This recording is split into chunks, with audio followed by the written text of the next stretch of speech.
Hey, good morning everyone. Magandang umaga and welcome sa ating pagsamba ngayong umagang ito. Ngayon ay linggo ng pagbabagong anyo ng ating Panginoong Jesus or Transfiguration Sunday. And so mamaya sa sermon, tatalakayin natin kung ano ibig sabihin niya.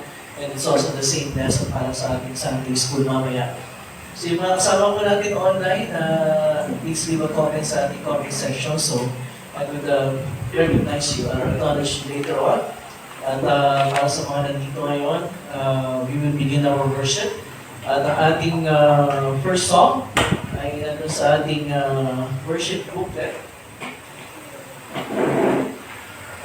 We'll sing number 17. Number 17, nandun sa left column, si Jesus ang aking gabay. It's number 17.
Because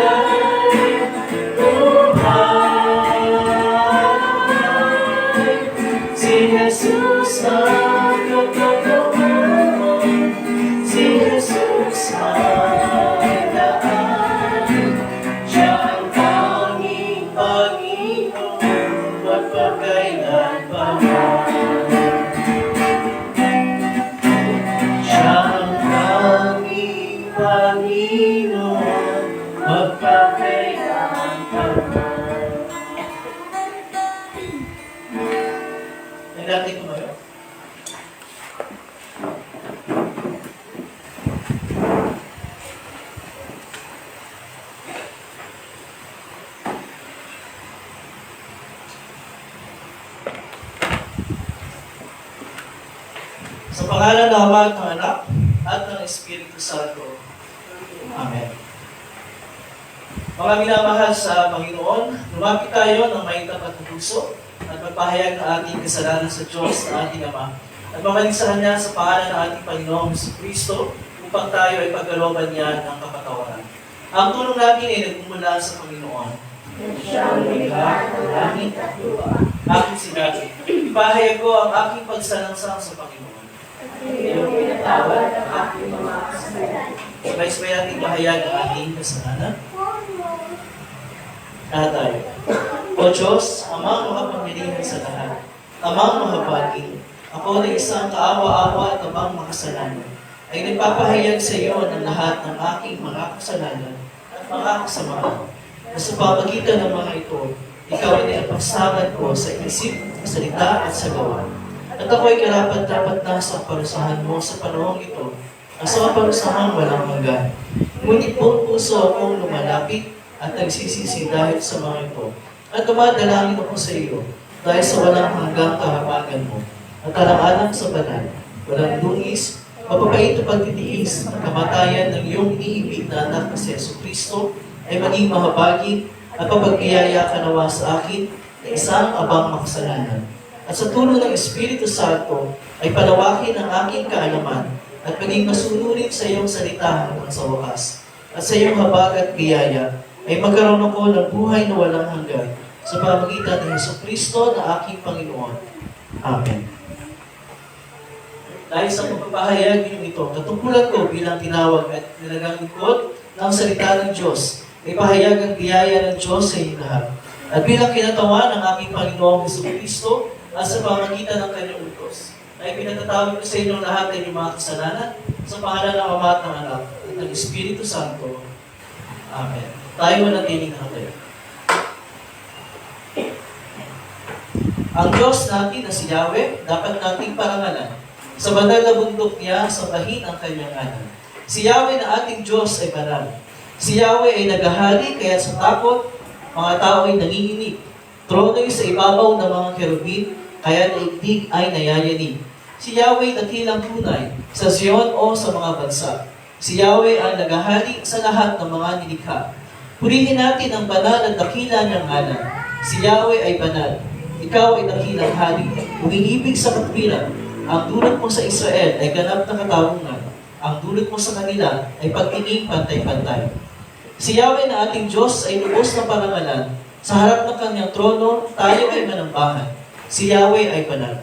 Gawitin natin ang luwalhati sa luwalhati sama at sa anak at sa Espiritu. Kung paano noon na, ngayon magpakailanman, walang hanggan. Amen. Panginoon, mahabag ka sa amin. Kristo, mahabag ka sa amin.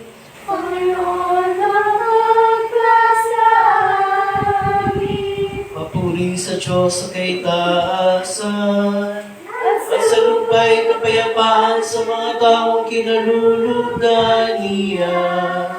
Pinupuri ka namin, sinasamba ka namin, linuwalhati ka namin, pinasasalamatan ka namin dahil sa iyong kalwalhatian. O Panginoong Diyos, Hari ng kalangitan, Diyos amang makapangyarihan sa lahat. O Panginoong Diyos, bugtong na anak, Jesucristo. O Panginoong Diyos, Kordero ng Diyos, anak ng Ama, na nag-aalis ng kasalanan ng sanlibutan, mahabag ka sa amin. Ikaw ang nag-aalis ng kasalanan ng sanlibutan, Tanggapin mo ang aming dalangin. Ikaw ang nakaluklok sa kanan ng Diyos Ama. Mahabag ka sa amin. Ikaw lamang ang banal, ikaw lamang ang Panginoon. Ikaw lamang, O Kristo, at ang Espiritu Santo, ang pinakadakila sa kalwalatian ng Diyos Ama. Amen. Ang Panginoon ay sumayo. At kanyang Espiritu. Manalangin tayo. O Diyos, sa maluwalhating pagbabagong anyo ng iyong pinakamamahal na anak na si Jesus, ay pinagtibay mo ang mga hiwaga ng pananampalataya sa pamamagitan ng patotoo ni Moises at Elias. Sa tinig na nagmula sa maliwanag na ulap, ay pinasilip mo sa amin ang karalatiang sa amin sa iyong piling. Ipagkaloob mo sa amin na mga nagtitiis ng hirap at dusa sa mundo na aming makita sa pamamagitan ng pananampalataya ang liwanag ng kanyang makalangit na kalwalatian at baguhin mo kami upang kami ay maging tulad niya. Sa pamamagitan ng iyong bugtong na anak, si Jesucristo, na aming Panginoon, na nabubuhay at tagahari kasama mo at ng Espiritu Santo, iisang Diyos, ngayon at magpasawalang hanggan. Amen. Tayo mo po at pakinggan natin ang pagbasa ng salita ng Diyos.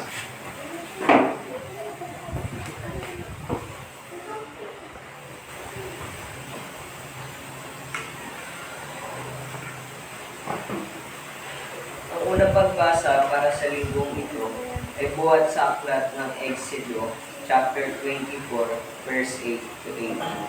At ito ang mga sinasabi. Pagkatapos, kinuha ni Moises ang mga mangkok ng dugo at binisikan ang mga tao. Sinabi niya, ang dugong ito ang siyang katibayan ng mga pakikipagtipang ginawa sa inyo ni Yahweh. Sa pagbibigay sa inyo ng kautosang ito, umakyat nga sa bundok sina Moises, Aaron, Nadab, Abihu, at ang mga 70 pinuno ng Israel. Doon nakita nila ang Diyos ng Israel, ang kanyang tutunguhan ay parang bunghaw na sa iro, at nakakasilaw na parang langit. Ngunit walang masamang nangyari sa kanila kahit nakita nila ang Diyos at sila'y kumain doon at uminom. Sinabi ni Yahweh kay Moises, umakyat ka rito, maghintay ka at ibibigay ko sa iyo ang mga tapyas ng batong kinasusulatan ng mga kautusan at ang mga tagabili. Sinulat ko ito upang maging tuturo mo sa mga tao. Umakyat nga si Moises, kasama ng lingkod niyang si Eliseo. Bago siya lumakad, sinabi niya sa mga pinuno ng Israel, Hintayin ninyo kami rito, kasama ninyong maiiwanan sina Aaron at Priscilla ang inyong lapitan sakaling magkaroon ng anumang usapin sa inyo. Umakyat si Moises sa bundok at ito'y natakpan ng ulap. Ang bundok ng Sinai ay naluguban ng kaluwatian ni Yahweh. 6 na araw itong nabalot ng ulap. Nang ikapitong araw, si Moises ay tinawag ni Yahweh mula sa gitna ng ulap.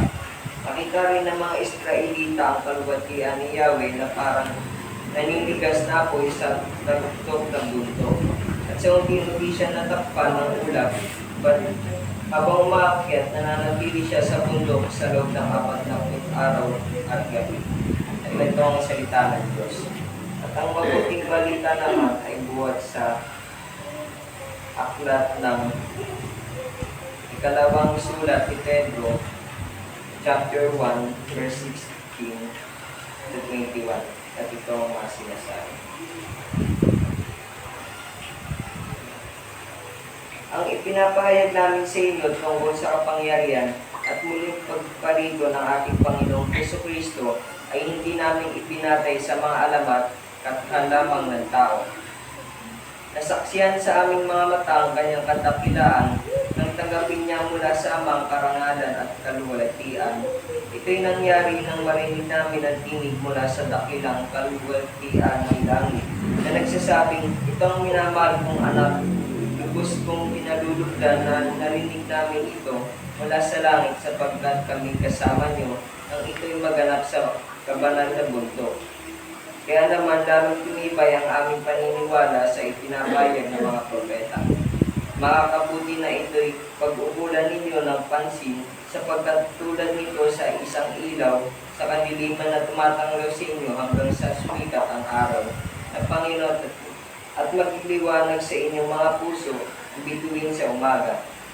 Higit sa lahat, nawain ninyong walang makapagbigay ng sariling pagpapakahulugan sa alinmang propesiya sa kasulatan, sapagkat ang pahayag ng mga propeta ay hindi nagmula sa kalooban lamang ng tao. Ito'y galing sa Diyos at ipinapahayag ng mga tao na sa ilalim ng kapangyarihan ng Espiritu Santo at ikaw ang salita ng Diyos. Magsitayo po tayo.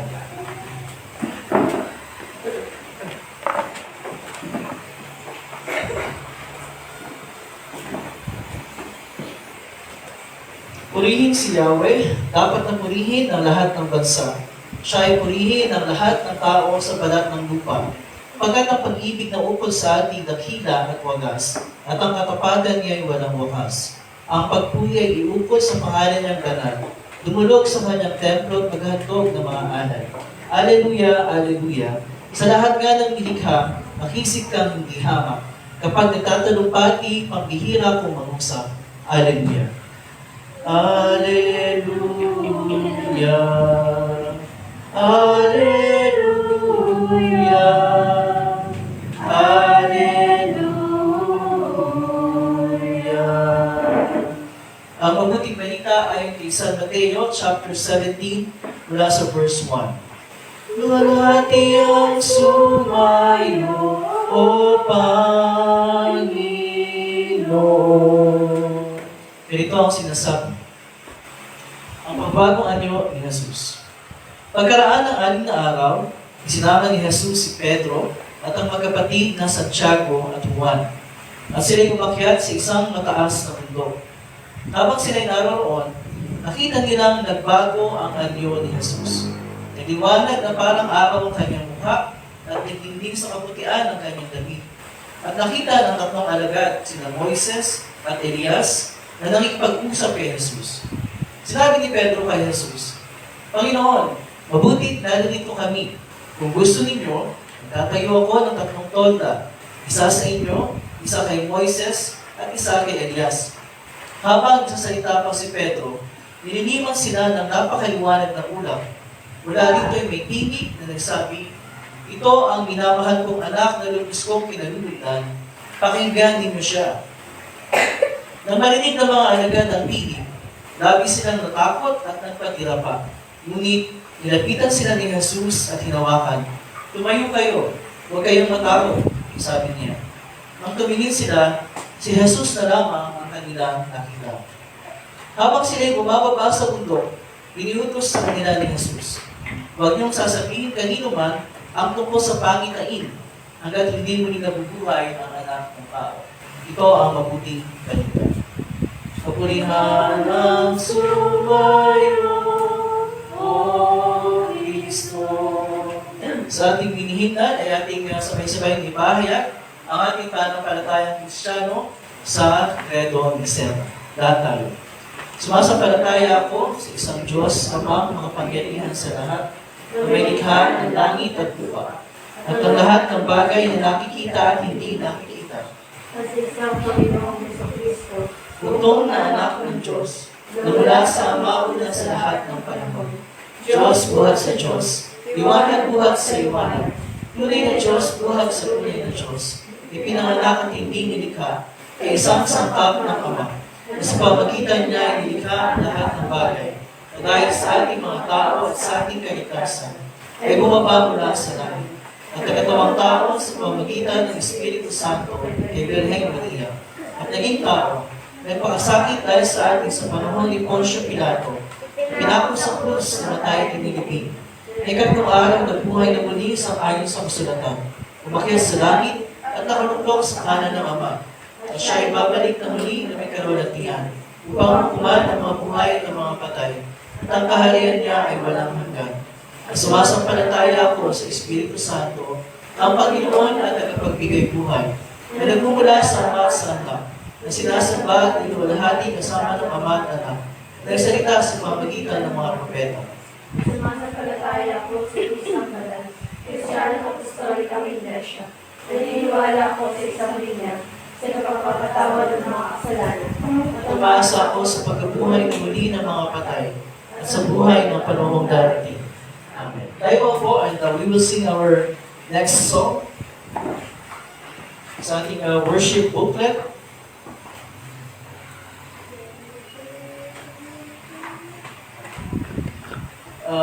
We'll see number 23 sa left column, Dakilang Pagmamahal.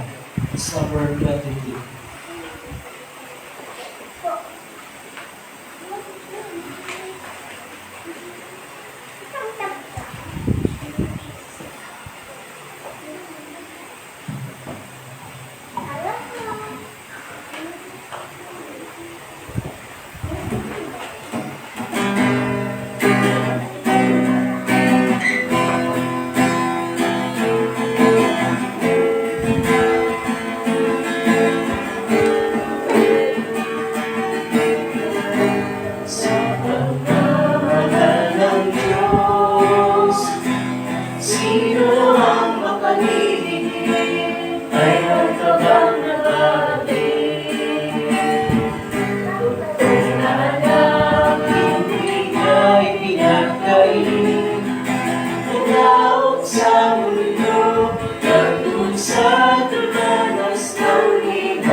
Sa pag ito upang ibalik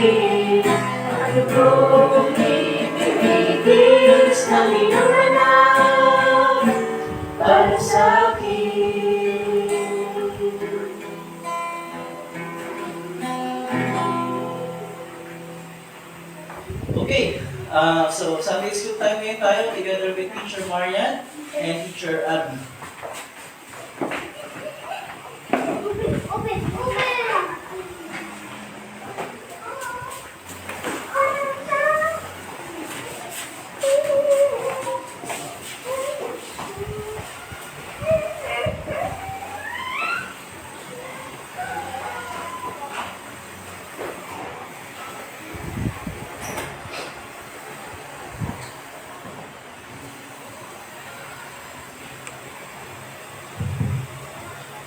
Good morning everyone, magandang umaga at subayin niyo ang lahat ang masaganang kagandahan loob at kapayapaan mula sa Diyos na ating Ama sa pamagitan ni Kristo Jesus na ating Panginoon.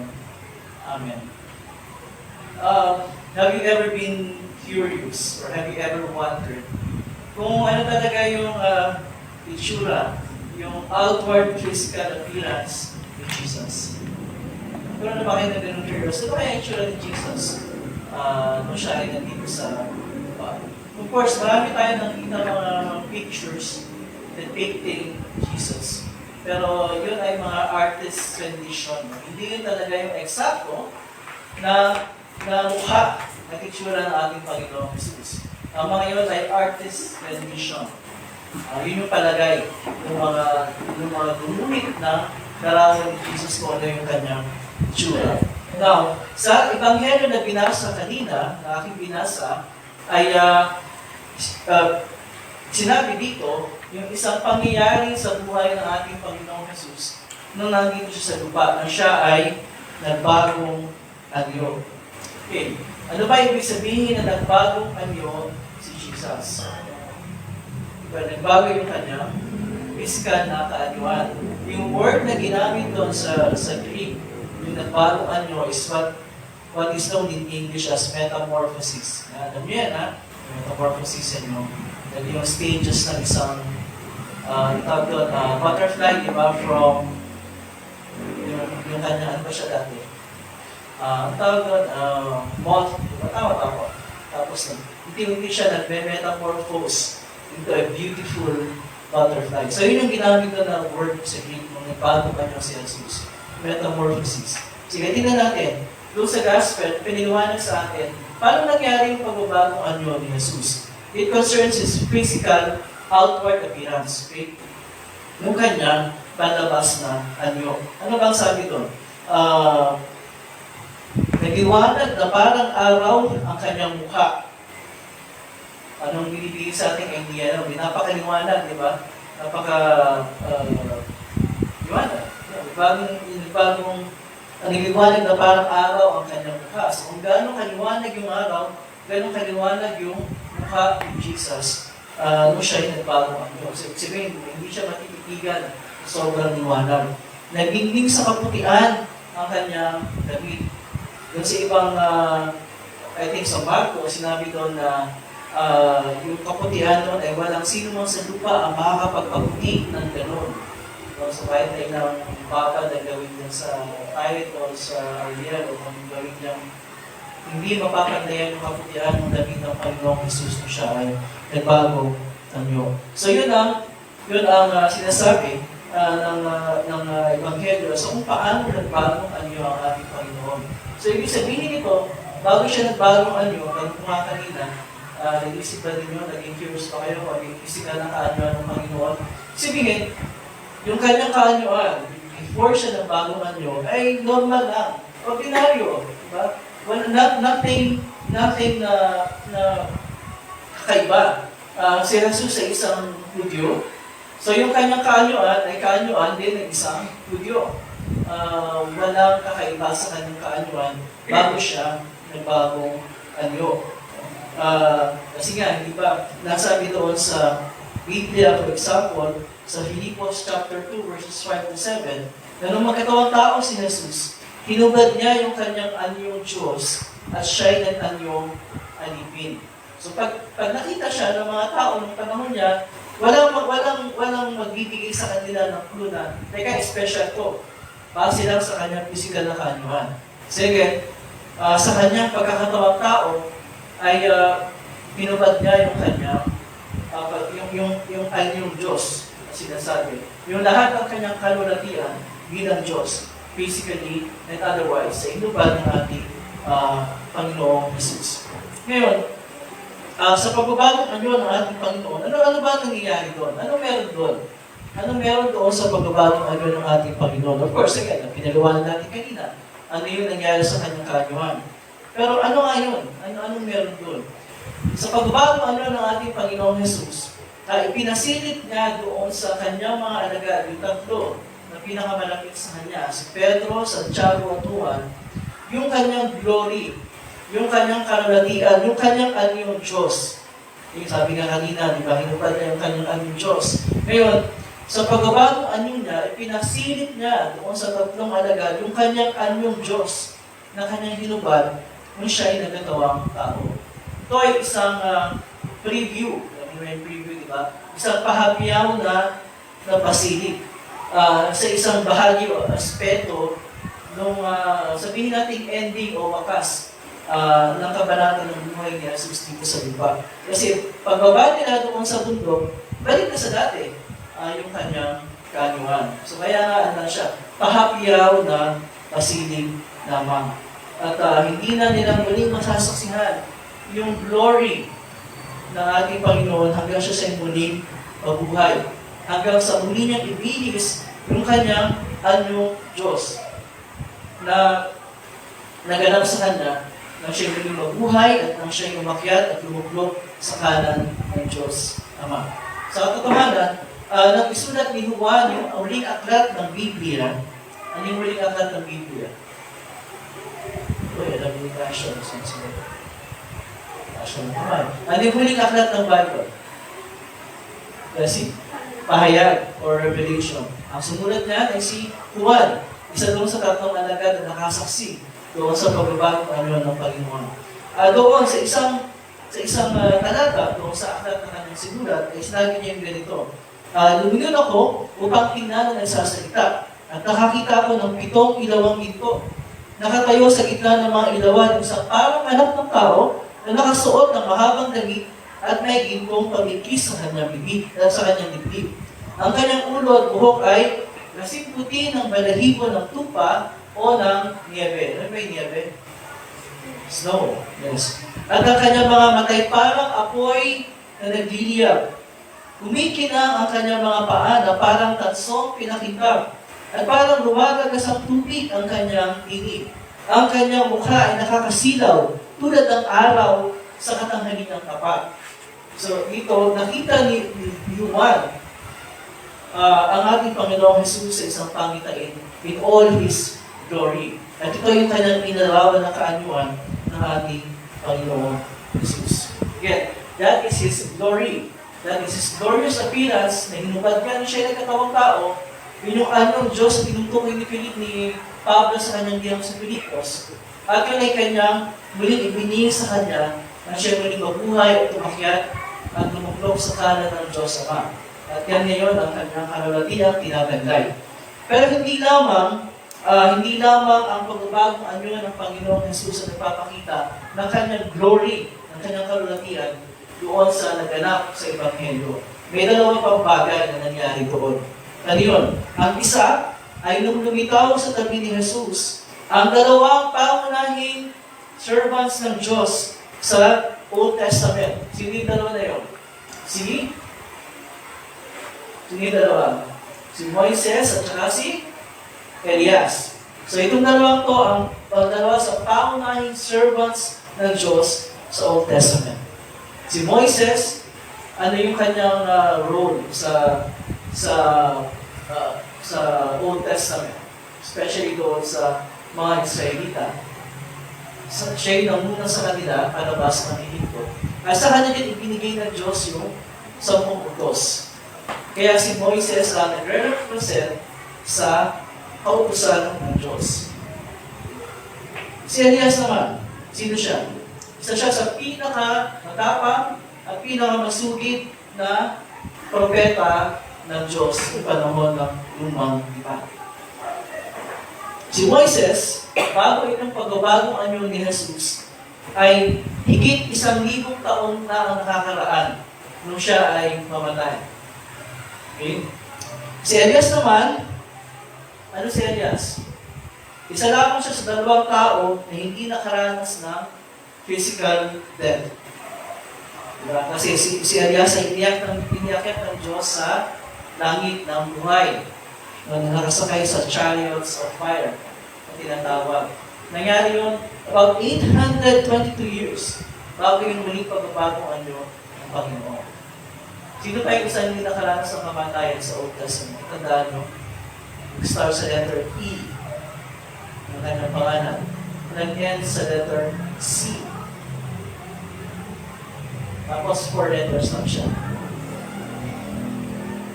Siyempre, pag nag-ipaw ng letter, kasi 4 letters lang. Sino pa yun? Si Enoch. Nandiyan siya, oh. Si Enoch. Hindi ko alam kung talaga sinabi niya. Yun na yung gumawa sa si Enoch. Yan. So, dalawa lang sila. Hindi nakaranas ng physical death. Ngayon, bakit sinasabi ito? Isipin nyo, si Moises, more than 1,000 years na nakalilipas nang siya namatay. Si Elias, more than 800 years na nung siya iniakit ng Diyos sa langit. So, isipin natin, paano mangyayari yun? Nandun sila sa tabi ng Panginoong Jesus no, sa kanyang pagbabagong anyo. Especially si Moises. Nandun siya eh. Buhay na buhay. Ano yung sinasabi doon? Sa Deuteronomy chapter 34, doon sinasabi yung kamatayan ni Moises. Si Moises na lingkod ni Yahweh ay namatay. So namatay siya ha? Hindi siya nakapasok sa promised land. Okay? Namatay sa lupain ng Moab tulad ng sinabi ni Yahweh. Inilibing siya ni Yahweh. Yun yung isa sa mga distinctions niya eh. Si Yahweh na ang Diyos lang ang nakakaalam kung saan siya nakalibing. Kasi ang Diyos mismo ang naglibing sa kanya. Inilibing siya ni Yahweh sa isang tibis sa Moab sa tapat ng Beth Peor. Ngunit hanggang ngayon, wala nakakaalam ng tiyak na lugar nito. Siyempre, ang Diyos ang nakakaalam mo. Siya'y 120 taong kulang na siya ay mamatay.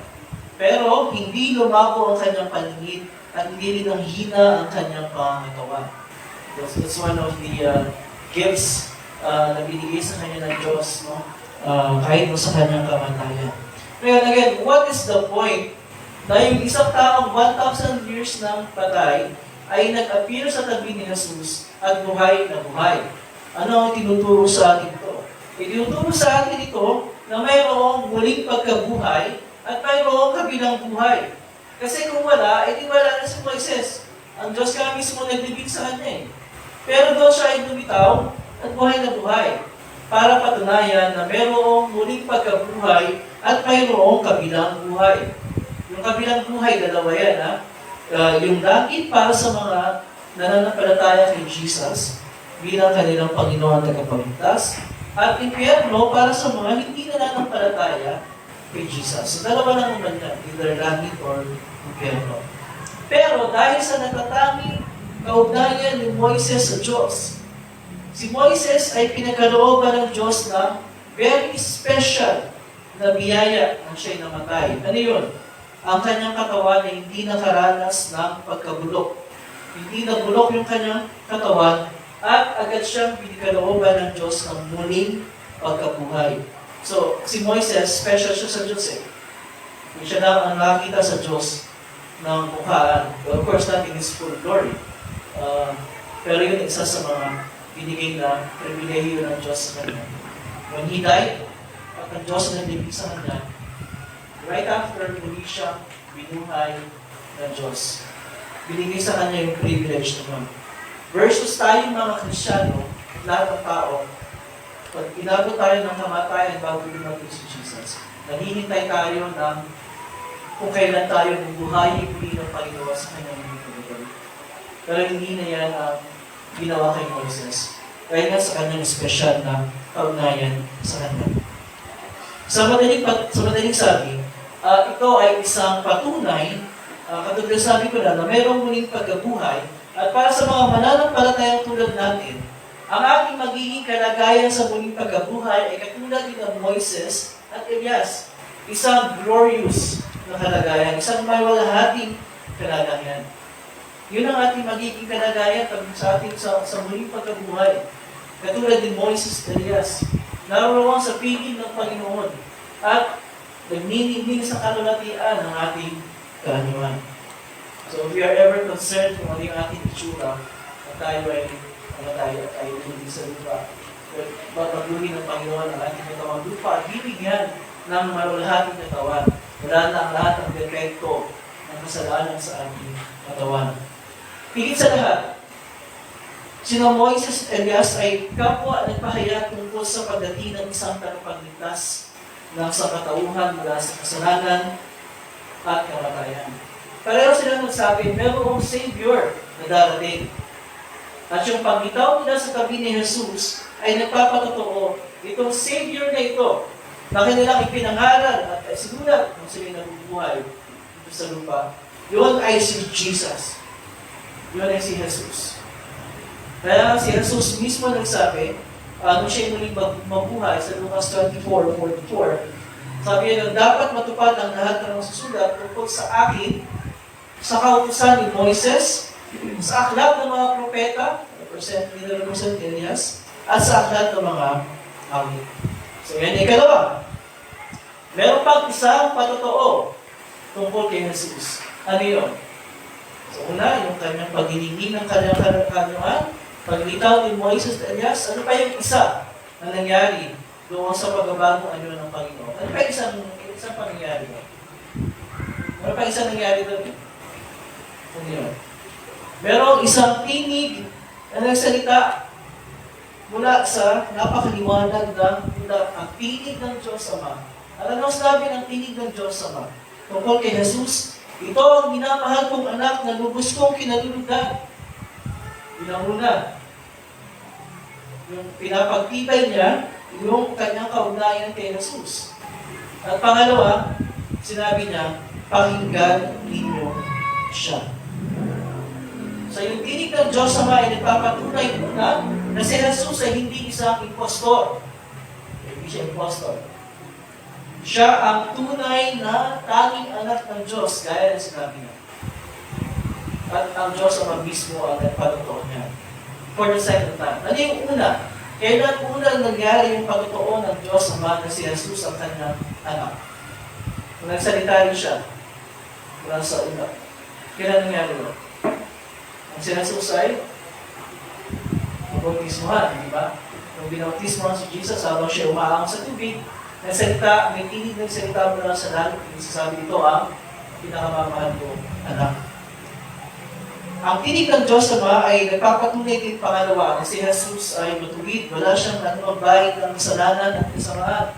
Kaya ang sabi ng Diyos Ama sa kanya, lubos ko siyang pinaluludan. At pangatlo, ito ay paalala sa mga alagad na naroon. At para sa atin, na ngayon ay naririnig ang kwentong ito, na ang ating pananampalataya ay dapat lamang nakasentro kay Jesus, kay Jesus. Hindi sa anumang himala, hindi sa anumang hiwaga, hindi sa sino man ng personalidad. Yan ang sabi ng Diyos Ama eh, pakinggan ninyo siya. Kasi yung kanilang attention would be distracted dun sa kalulatian na nakita nila. Yan ang sabi ni Pedro, dito tayo, dito na lang tayo. Or mag-distract sila sa mga kung ano nangyari doon. And then Jesus was reminding them, hindi. Ang pananampalataya ay dapat nakatuon lamang kay Jesus. Kay Jesus. Maliwanag ang sinabi ng Diyos Ama, pakinggan ninyo siya. Si Jesus ang dapat pinapakinggan ng mga alagad at nating lahat ng mananampalataya. Wala tayong ibang dapat pakinggan. Pag mayroong mga conflicting na mga views na naririnig natin, pag mayroong mga struggle within us, hindi natin alam kung alin ba talaga ang tama. And only one voice could settle the question, and that is the voice of our Lord Jesus. At yung kanyang voice, huwag natin hintayin na may magsalita sa atin. Sabihin naman ni Brian, naguguluhan ako, kailangan ko marinig ang boses ni Jesus. Hihintay ako ng voice from heaven. Magkamagin tayo ng voice from heaven. Ang tinig ni Jesus, ang kanyang salita ay nandito sa Biblia. Binigay sa atin. Yan ang ating usahin, konsultahin at pakinggan at sundin. Yan ang tinig ng Diyos, ng Panginoon, na nagsasabi sa atin kung ano ang dapat natin gawin sa anumang sitwasyon ating inihingi ng gabay sa Kanya. Ang layunin ng pagbabagong anyo ni Jesus ay para patatagin ang pananampalataya ng mga alagad sa Kanya. Bakit? Kasi doon sa Ebanghelyo, sinasabi doon, 6 na araw, pagkalipas ng 6 na araw, kasi 6 days bago yun, sinabi ni Jesus sa kanila, yung mangyayari sa Kanya, siya ay magkukusa at siya ay mamamatay. So sinabi ni Jesus sa kanila yung mga salita. At naguluhan sila. At hindi nila alam kung ano ibig sabihin ko. At kahit paano ay yanig yung kanilang pananampalataya. So this is an assurance for them. Kahit anong masaksihan ninyo na mangyayari sa akin, huwag nyo ikabahala yun sapagkat yun ang aking misyon na kailangan gawin. Yun ang sinasabi ng Panginoon sa kanila. Kasi ano pa man ang mangyari, I am still. Ako ang maluwalhating bugtong na anak ng Diyos. Pero kailangan pag-usahan ng mga bagay na darating sapagkat yun ang aking misyon dito sa lupa. Ang magdusa at mamatay para bayaran ang kasalanan ng lahat ng tao. Sila at tayong mga mananampalataya sa kasalukuyang panahon. Yun ang purpose ng magpapakita ni Jesus sa kanila ng pagbabagong anyo. Walang ibang layunin, kundi para bigyan sila ng assurance, ng kalakasan ng pananampalataya at ng assurance. Kaya nga nandun si Moises kasi, kaya nandun yung tinig ng Diyos sa may. Sapat na para bigyan sila ng assurance. Whatever happens, hindi dapat mamayanigan yung pananampalataya. Mangyayari ang mga bagay niyon, pero pagkatapos nun, hindi siyang luluratingin ng Diyos sa mga katulad ng kanilang nasaksihan. Para sa atin, ganun din ang punto niyan. Para palakasin ang ating pananampalataya at patatagin ang ating pananampalataya kay Jesus, na siya ang tanging tagapagligtas nating mga tao. At para bigyan din tayo ng katiyakan na yung ating pagtitiwala at yung ating pagsamba at yung ating paglilingkod kay Jesus ay hindi pagsayang ng oras, hindi walang kabuluhan. Kasi minsan maaaring mag-isip natin, para sa pala ito? O yung mga tao sa paligid natin, bakit ba kayo punta sa church? Yung mga bagay. Ano ba meron dyan? Ano ba meron dyan? Kakayaman niyo ba yan? Ganyan. But yun yung hindi. Pero alam natin lahat ang ating kayamanan ay nasa kaharian ng Diyos natin. At ngayon, tinatamasa natin ang mga kayamanan ngayon, spiritual na kayamanan. Because meron tayong forgiveness of sins. Meron tayong importante yan na meron tayong kapatawaran ng kasalanan. Napakahalaga. Kasi kung hindi tayo pinatawad ng Diyos sa ating mga kasalanan, saan ang punta natin? Sa kapangamakang walang hanggan. So, meron tayong katiyakan ng kaligtasan. Meron kahalaga yun. Na meron tayong katiyakan ng kaligtasan dahil sa ginawa ni Jesus. Napakahalaga. Kasi kung ang ating kaligtasan ay hindi natin matitiyak, actually nakasalalay sa performance natin bilang mga tao kung paano tayo mabubuhay sa mundo ito, then we can never be sure of salvation. In fact, we can never be saved. Kung bakit sa performance natin, kasi we will always fail. Diba? Palagi tayong may kuda, palagi tayong may kabiguan, palagi tayong may kamalian eh. We can never be perfect while in this life. Kaya napakahalaga na yung katiyakan ng ating kaligtasan, hindi nakasalalay sa atin, hindi nakasalalay sa ginawa ni Jesus para sa atin. Meron tayong bagong buhay. Ano yung sabihin doon? Pinapatubayan tayo ng Espiritu Santo sa lahat ng ginagawa niya. Because without the Holy Spirit's guidance, maliligaw tayo ng landas. Gagawin natin ang lahat ng kamalian without us even realizing or living them. Pero with the Holy Spirit guiding us, pag nagkakamit tayo, pinipitik tayo ng ating konsensya. Holy Spirit, pinapaalala sa atin yung mga nagagawa natin mali at inaakay tayo para muling magsisi. Pagkisihan ang ating mga nagagawang sa atin. Ang lahat ng ito, again, nagpapaalala sa atin. Ang ating mga karanasan sa lupa ay hindi palaging pleasant. In fact, mas madalas ang ating karanasan dito sa lupa ay hindi pleasant. Lahat ng uri ng problema, lahat ng uri ng pagsubok, lahat ng uri ng pangahamak, lahat ng uri ng pag-uusig sa atin bilang mga Kristyano ay mararanasan natin. Pero pinapaalala sa atin ng Panginoon kung paano ipinakita niya sa mga alagad yung kanyang kalulati ang darating. Sinasabi sa atin ng Panginoon, oops, huwag kayong mag-alala. Huwag niyong isipin ang anumang bagay na yan. Alisin niyo yung paningin sa mga bagay na inyong nararanasan at tuon sa akin as kalulati ang darating. Kasi kung ano yung meron siya, ang yung nangyari sa kanya, sa pagbabagong anyo niya, yun ang ating kalagayang sasabihin pagdating natin sa kanyang piling. Habang nandito tayo sa lupa, tagday na natin ang katiyakan na yun ang ating kakamping pagdating ng panahong ganda na ating ganda. Again, that should be enough motivation para sa atin na magpatuloy sa ating buhay dito sa lupa bilang mga Kristyano. Ang buhay dito sa lupa ay nakakapagod. Tama? Nakakapagod. Nakakapagod mag-isip. Nakakapagod magdala sa damdamin ng mga alalahanin. Nakakapagod. Nakakasawa. Diba?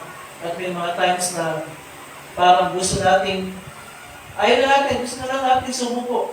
Diba? Pero pinapaalala sa atin ng Panginoon, oops. Wag. Kasi lahat ng yan ay lilipas. Naghihintay sa langit para sa atin ay karulatiang, nakapagtay, hindi mamabayaran ng anumang halaga at pang walang hanggan. Kami balik pa kami para ng Diyos. Nag-iingat sa ating mga puso pag-isip sa pamagitan ni Cristo Jesus, ating Panginoon. Amen. Tayo lahat ay tumayo at papatuloy tayo sa pag-amin ng tagahandog ng ito. Tayo.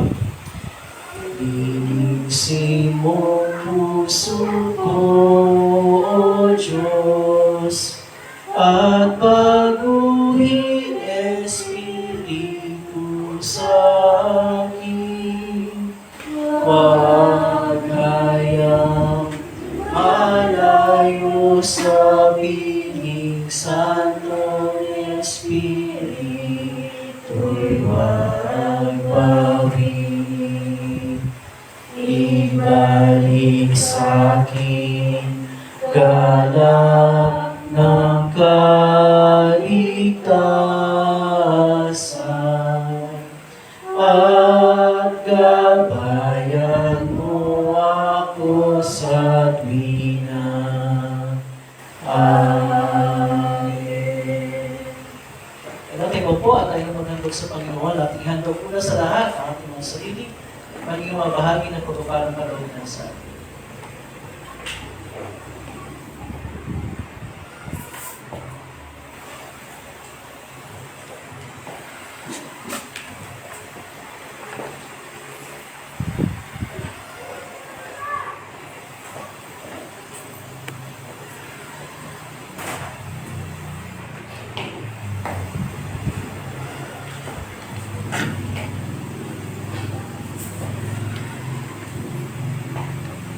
Okay, so meron ba kayong gusto kasama sa ating panalangin pangkalagan? Yung ating preparation for our anniversary celebration is it's next Sunday.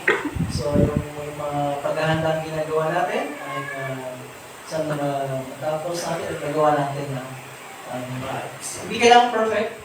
Ang ating goal dito is wala lang, para lamang ipakita yung ating pagpapasalamat at kung ano pa man ay sa ating ipakita perfect. Mag-birthday, itong week na to, si Audrey may birthday na sa 19. So ano araw ba yun? 15 na yun. Thursday? So birthday ni Audrey. Ano pa ba? mga isa sa prayers natin? Anything else? Kung wala na, then just read seated for our prayer and tapos ito yung continue with maghahanda sa kapatid. Agad ay mananangin, makapangyarihan, mahabaging Diyos, Ama ng aming Panginoong Jesucristo. Pinasasalamatan ka namin sa lahat ng iyong magandahang loob at mga kaawaan, lalong-lalo na sa pagkakaloob mo sa amin ng iyong pinakamamahal na anak, at sa kapahagan ng iyong kalooban at biyaya.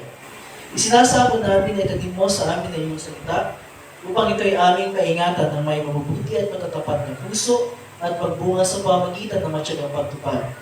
Mataintin namin isinasabot na yung pagharian pamahalaan ng iyong iglesia naganap kasama ang mga pastor at mga manggagawa nito upang aming paingatan ng kadalisayan ng iyong salita ng kaligtasan. Sa pamagitan niyon ay tumibay ang aming panampalataya sa iyo. Maragdagan ang aming pag-ibig sa lahat ng aming kapwa at umunlad ang iyong kaharian. Magsubok ka ng mga manggagawa sa iyong anihan at lingapin mo ang iyong mga isinugo upang ang iyong salita ng pangipagkasundo ay may pahayag sa lahat ng tao at ang Ebanghelyo ay may pangaral sa lahat ng dako ng daigdig. Ipagkaloob mo rin ang kalusugan at kaundaran sa lahat ng nasa katungkulan, lalo na sa Pangulo ng aming bansa at sa lahat ng lingkod ng pamahalaan. Ipagkaloob mo sa kanila ang biyaya makapamahala ayon sa iyong kaluguran, sa pagpapanatili ng katwiran at sa pagsupil sa mga masasama. Nang sa gayon makapamuhay kami ng payapa at iwasay sa kabanalan at katapatan sa lahat ng bagay. Alamin mo, Panginoon, ang Espiritu Santo ang lahat at nasa pimigati, ilangan, kahirapan sa pagsinang, nasa bingit ng kamatayan o sa alinmang kapahamakan. Lalo-lalo na ang mga nagdurusa dahil sa iyong pangalan at sa iyong katotohanan. Naway tanggapin lahat kilalanin ng kanilang kapigatian bilang kapahayagan ng iyong makamang kalooban. At lahat kami nararapat kang tumanggap ng iyong puot at maraming kaparusahan. Kayo pa man, ipinamamanig namin sa iyo o mahabaging Ama. Huwag mong lingunin ang kasalanan ng aming kamusmusan, niyang aming maraming pagsuway. Kundi alang-alang sa iyong walang hanggang kabutihan, biyaya, at walang pagbabagong pag-ibig, ay pagsanggalang mo kami sa lahat ng kapinsalaan at panganiban ng katawan at kaluluwa. Ingatan mo kami sa bulaan at nakasisirang doktrina, sa digmaan at pagdanat ng dugo, sa salot, sa kapahamakan sa apoy at tubig, sa malakas na hangin at bagyo, sa kakulangan ng ani at gutom, sa panlulumo ng puso at kawalang pag-asa yung kahabagan, at sa kasumpasumpang kamatayan. At sa lahat ng sandali na pangangailangan, ipakilala mo ikaw ang aming laging saklolo, ang tagapagligtas ng lahat ng tao, lalo-lalo sa aming sumasampalataya. Tanggapin mo, O Diyos, ang aming mga katawan at kaluluwa at lahat ng aming handog na iniaari sa iyong harapan. Sapat kami yung binili mo pa maging iyo at umuhay para sa iyo. Sama po sa aming panalangin, ang pagdiriwang ng birthday ni Audrey sa Feb 19. Kayo po ang patuloy na kumalingan sa kanya at magkaroon ng lahat ng mga pagpapala. Kasama po ang kanyang mga magulang, si Joel Angel. Kasama rin po sa aming panalangin, ang aming pong paghahanda para sa aming church anniversary sa linggo. Kayo po ang magkaroon sa amin ng malakasan upang ito ay aming matapos at magawa. At higit sa lahat ay yung aming actual na celebration sa linggo ay maging matagumpay. Sa ikapupuli po at ikalangan ng iyong pangalan. Kayo po ang sumama sa lahat ng mga namamahala sa paghahanda ito. Kasama po sa aming panalangin ang lahat po ng aming kapatid na hindi po namin kasama ngayon. Kayo po ang patuloy din kumalinga sa kanila kay Hubert, kay Luke at sa iba pa. At sa ano po mga kapatid sa ibang dako, kay Pastor Marzal sa kanyang pamilya sa Davao, kay Pastor Vito sa kanyang pamilya sa General Santos at sa Sarangani, kayo rin po ang patuloy na kumalinga sa kanila. At ang lahat ng ito at iba pa mga bagay na sa aming hiningin, ngunit hindi namin nasabi, ay aming hiningin sa iyo, pinagpapasalamat, alang-alang sa mapait na pagdirusa, kamatayan, kuling pagkabuhay na sa Kristo, na yung buto na anak, na aming Panginoon at Pagligtas, na nabubuhay, naghahaling kasama mo at ang Espiritu Santo, isang Diyos, may wala pagpakailanman. Amen. Tayo tumayo at patuloy tayo sa paghahanda sa habag ng Panginoon sa ating mini-hymnal. Ang Panginoon ay sumayo, magalak ang inyong mga puso, magpasalamat tayo sa ating Panginoong Diyos. O Panginoon, Amang Banal, makapangyarihan, walang hanggang Diyos. Ngunit nga, marapat, matuwid at kapuri-puri, na kami ay dapat magpasalamat sa iyo sa lahat ng panahon at sa lahat ng dako. At ngayon, ikaw ay ang pinupuri na iyong pinagkaloob sa amin, iyong bugtong na anak, sa Kanya na nasa po ang anyong tao, pinahayag mo ang kaganapan ng iyong panaladian. Kaya kasama ng mga anghel at mga arkanghel, at ang buong hukbo ng langit, aming pinupuri at tinatakila ang malulhati mong pangalan, laging pinupuri ka at sinasabi, Banal, banal, banal, Diyos na Panginoon ng mga hukbo. Ang langit at ang lupa ay puno ng iyong kalwalhatian. Hosana, Hosana, Hosana sa kaitaasan. Purihin nawa siya, purihin nawa siya, purihin nawa siya nung pumaparito sa pangalan ng Panginoon. Hosana, Hosana, Hosana sa kaitaasan. Ulitin natin ang Ama namin. Ama namin, nasa langit, sambahin ang ngalan mo. Ikaw nawa ang mag-ari sa amin. Sundin ang kalooban mo dito sa lupa tulad ng sa langit. Bigyan kami ng pagkain kailangan sa araw-araw, at patawarin mo kami sa mga kasalanan namin, tulad din ng aming pagpapatawad sa mga nagkakasala sa amin. At huwag mo kami ihatid sa tukso, at iligtas mo kami sa masama, pagkat sa iyo ang kaharian at ang kapangyarihan at ang kalwalhatian magpakailanman. Amen. Amen.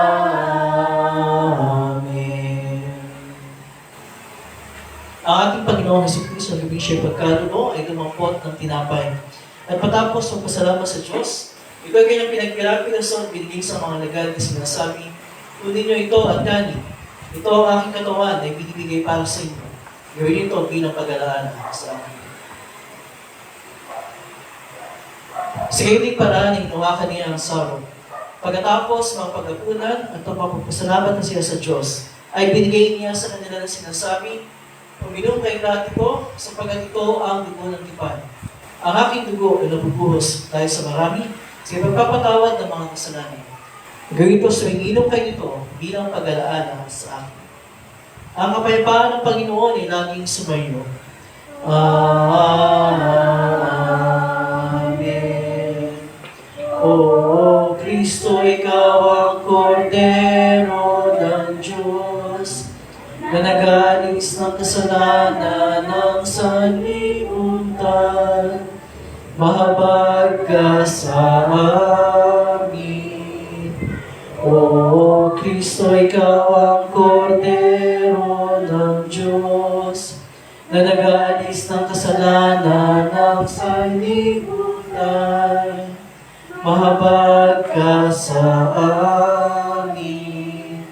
O Kristo, ikaw ang kordero ng Diyos, na nag-aalis ng kasalanan ng sanlibutan. Ipagkaloob mo sa amin ng iyong kapayapaan.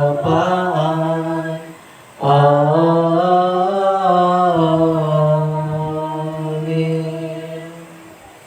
Tayo po at tawagin mo natin mga kids para sa kanilang nasa presentation.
Okay, so ating mga kids dito na. So, Teacher Marian, your blessing. Sorry, Teacher.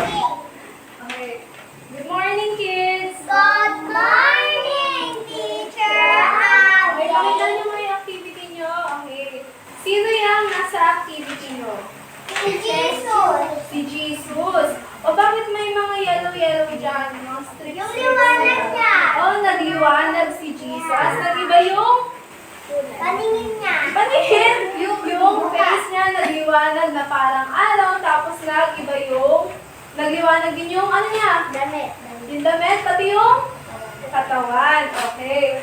So, sino yung mga characters natin sa story ngayon? Okay. Bridget, isa. Magbigay ng isa. Peter, ikaw. Si John. Si John. Ikaw. Elijah. Si Elijah. Ikaw, R. Sino? Sino? Sino yan? Sino yan? Dead na. Ikaw, sino yan? Sino yan? Papaling ko. Si Jesus. Tapos meron pang isa. Moises. Si Moises. Si Moses. Sino yung kasama ni Jesus? Umakit siya doon sa mountain. Si Moises. Si Moises ba? Si Moises ba? Si Peter. Si James. Si Peter, si James, tapos si John. Tapos, sumunod na sila sa mountain, biglang may nangyari. Ano yung nangyari? Ayan, ano yung nangyari dyan? Nagkaliwanag. Nagliwanag yung mukha ni Jesus, tapos pati yung katawan niya na parang araw. Tapos nasisilaw sila. Tapos biglang may lumitaw na dalawang tao. Sino yung dalawang tao? Si Moises, tapos si Elijah. So ano yung plinano sinabi ni Peter na gawin nila para dun sa tatlong, para kay Jesus, tapos para kay... Dala ng tent. Gagawa sila ng tent. Okay, tapos nung pinatano nila yon, biglang may ulap. Ay, kaya Diba? ako. Ano yung narinig nila? Sino kami na anak? Okay, makinig kayo, di ba? Tapos, ano yung nag-reaction ng mga disciples? Natakot pa sila? Ano yung natakot sila? Bakit sila natakot? Pero, anong nangyari? After nilang matakot, ano yung sinabi ni Jesus? Lumayo kayo. Tumayo kayo, tapos, huwag kayong matakot. Tapos, after nun, ano na nangyari? Bumaba na sila.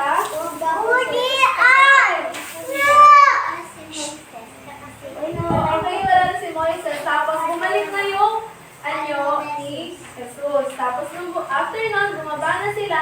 Tapos, ano yung parang bilin ni Jesus sa kanila?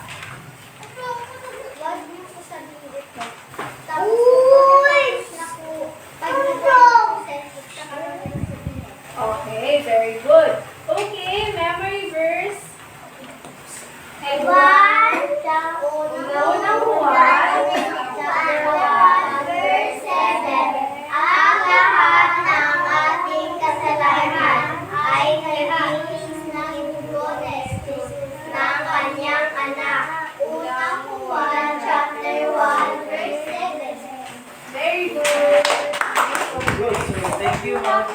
ngayon Okay. ay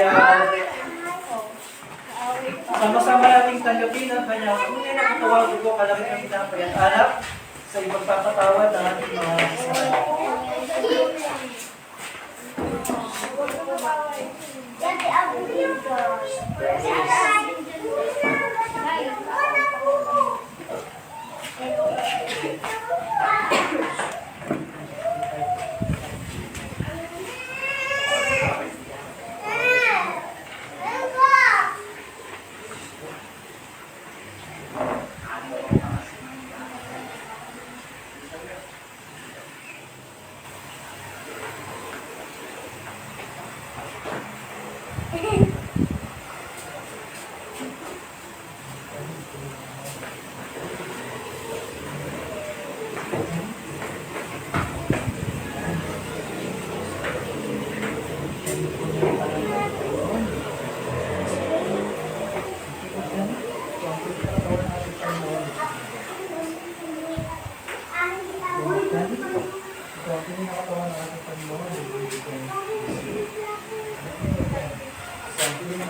Ito ang tuloy yung bigyan natin Panginoon sa mga sa iyo. Ito pagkatawad ng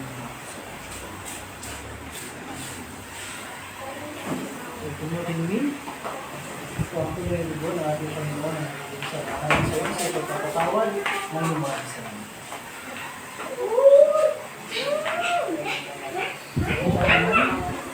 Ito ang tuloy yung bigyan natin Panginoon sa mga sa iyo. Ito pagkatawad ng mga sa iyo.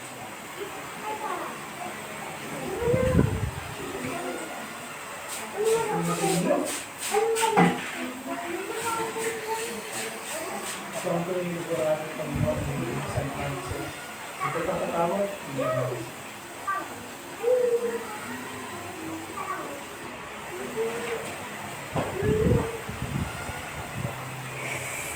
At ang tunay na katawan at dugunawa ng ating Panginoong Kristo ang siyang magpalakas at gawin niya sa inyo sa tunay pananampalataya at sa buhay na walang hanggan.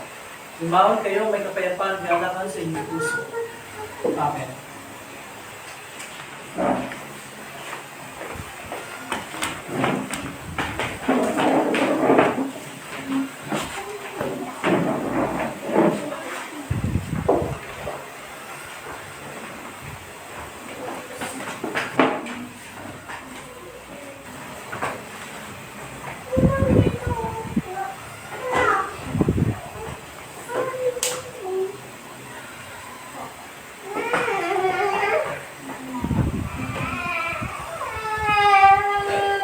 Tandaan tayo tumayo at ating awitin ang pagyao sa kapayapaan, mga nagbibitis. Tatay. Panginoon, ngayon hayaan mo na ang iyong lingkod ay pumanaw sa kapayapaan ayon sa iyong pangako. Sapagkat nakita ng aking mga mata ang iyong pagliligtas na inihanda mo para sa lahat ng mga bansa. Wanang itong tatanglaw sa mga hentil at magbibigay karangalan sa iyong bayang Israel. Luwalhating sama at sana at sa Espiritu kung paano nung na ngayon magpakailanman walang hanggan. Amen. O pasalamatan natin ang Panginoong Diyos sapagkat siya ay mabuti at ang kanyang pag-ibig ay pangwalang hanggan at mananatili. Pinasasalamatan ka namin, Diyos na makapangyarihan sa lahat, sapagkat pinaginhawa mo kami sa pamagitan ng sakramentong ito. Idinadalangin namin na sa pamagitan ng kaloob na ito, ay palakasin mo ang aming panampalataya sa iyo at paningasin mo ang aming pag-ibig sa isa't isa. Alang-alang kay Yesu Kristo, ang aming Panginoon, na nabubuhay at naghahaling kasama mo at ng Espiritu Santo, iisang Diyos ngayon at magpakailanman. Amen.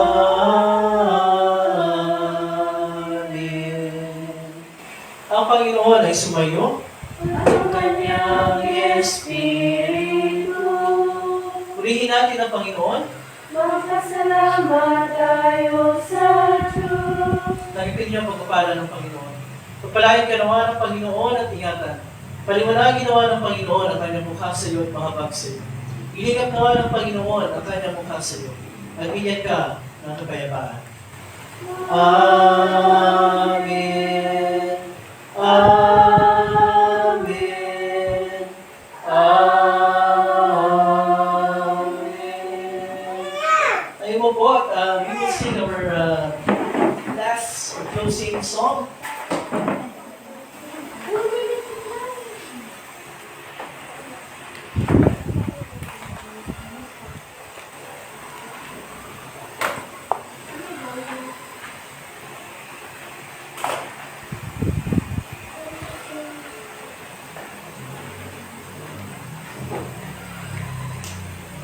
It's on number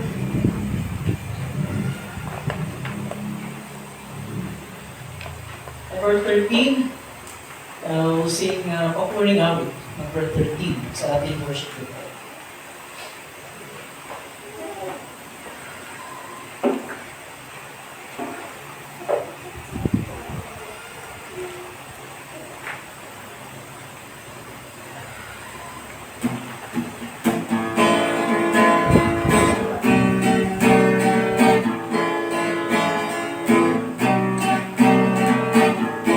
O dakila ang pag-ibig na ipinadama sa atin, kung kaya siya'y dapat na purihin. At sa krus ipinakita ang dakilang pagtubos niya, at lahat ibig niyang makasama. Awitin natin, papuring awit, pagkat siya'y nagmamahal sa ating lahat. Siya ay awitan, papuring awit, pagkat siya'y nagkila at napalaan.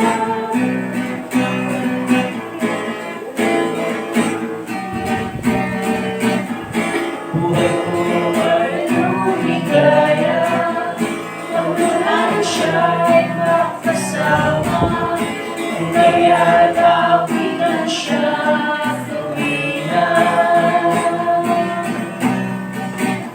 Suliranin yung lunasan, papaguhin ka ng lubusan, kung siya ay iyong pananaligan. Pawitin natin, papuring awit, pagkat siya'y nagmamahal sa ating lahat.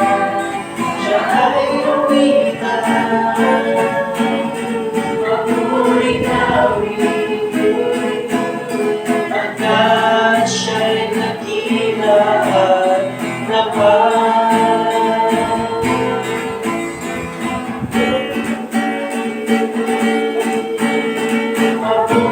awit,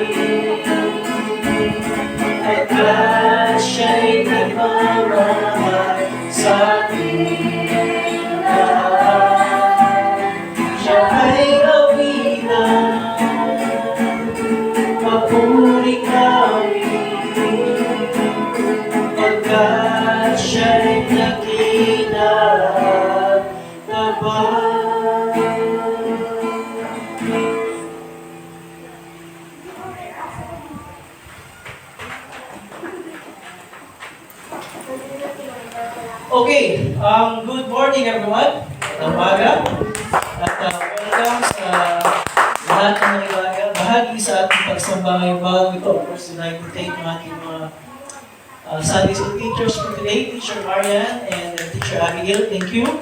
And of course, para sa ating Bible leader for today, si Brian. Thank you din. Yung mga kasama natin online, to recognize them? Si Yves? Okay, at kung meron pa iba dyan, welcome sa inyong lahat. Para sa ating announcement, una, this coming Wednesday, simula na ng tinatawag na Lenten season. Kasi sa Wednesday ay Ash Wednesday. Okay? Feb 17. So sa Ash Wednesday, meron tayong worship 7 p.m. Okay, meron tayong Ash Wednesday worship sa Wednesday ng 7 p.m. Okay. Pangalawang announcement natin, of course, yung ating 11th anniversary ay sa Sunday na natin gagawin, Feb 23, Feb 22. So, lahat ng mga... Feb 18 yung Wednesday. Okay, Feb 18 ang Wednesday. Ang Feb 17 ang Chinese New Year, Tuesday. Okay, so 18 pala, Feb 18, Ash Wednesday, worship, 7 p.m. And then sa Sunday is our 11th anniversary celebration. Katulad ng pag-usapan natin, we will start early, okay? We start at 8 a.m. kasi meron tayong program. Medyo marami tayong gagawin sa program natin. So we have to start early para magawa natin, okay? So reminder, sa Sunday, we will start at 8 a.m. Okay, so let's start sa mga calendars ninyo. On Sunday, we will start at 8 a.m. And we have invited guests and visitors para sa ating anniversary celebration. Isa pang announcement, dahil sa Sunday na yun, of course, gusto natin i-finalize yung lahat ng natin finalize para sa Sunday. So we have a meeting, lahat ng mga involved sa ating anniversary celebration. And of course, mga teachers natin sa Sunday school, we have our regular meeting. Pagkatapos ng lahat-lahat, okay, snack and all that. Isa pang announcement sa Thursday, meron mag-birthday, birthday ni Audrey May, Feb 19. And so kahit wala siya dito, kantahan siya ng happy birthday. 1, 2, 3. Happy birthday to you. Happy birthday to you. Happy birthday, happy birthday, happy birthday to you. Happy birthday to you. Happy birthday to you. Happy birthday, happy birthday, happy birthday to you. So happy birthday, Lord May sa 19. So, okay, so wala na akong announcement, liban dyan. Maraming salamat po sa lahat. And we will see you again next Sunday para sa ating anniversary celebration. God bless you.